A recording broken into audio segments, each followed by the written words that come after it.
l'empreinte environnementale du numérique est d'ores et déjà substantielle, puisqu'elle est autour de 3,5 à 4% des émissions de gaz à effet de serre, tous secteurs confondus.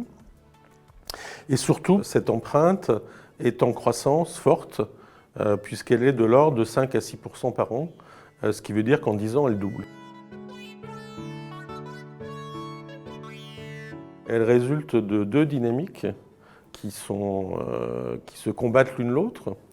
La première, c'est une dynamique d'amélioration de l'efficacité énergétique, donc qui est essentiellement due au progrès technologique. Mais cette dynamique, bien qu'elle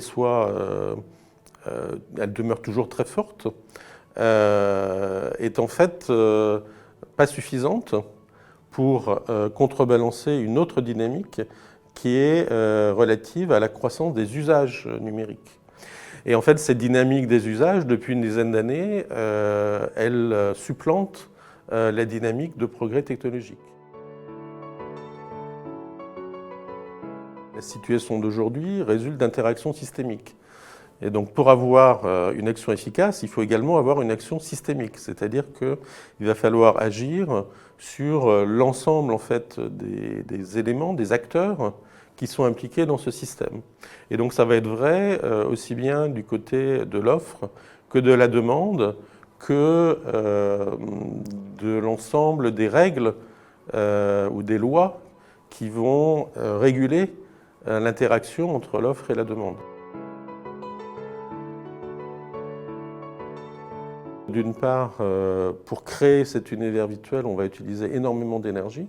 Et l'énergie, qu'on le veuille ou non, est en train de devenir une ressource rare. Et les ressources nécessaires pour produire l'énergie renouvelable vont elles-mêmes devenir des ressources rares.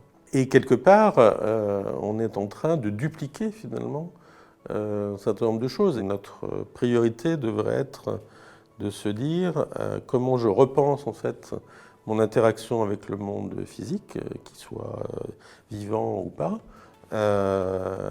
de façon à assurer la plus grande résilience possible au système.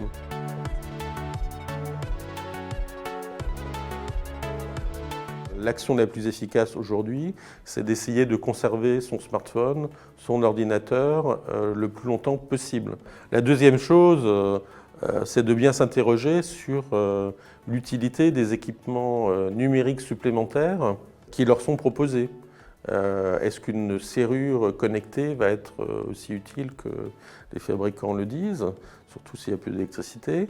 Est-ce qu'une poêle connectée, c'est vraiment quelque chose qui représente une valeur ajoutée, etc., etc. Et donc, c'est d'avoir en fait une attitude critique vis-à-vis de ces innovations. Certaines peuvent être tout à fait utiles, d'autres pas du tout, à part pour gonfler les bénéfices de ceux qui les fabriquent.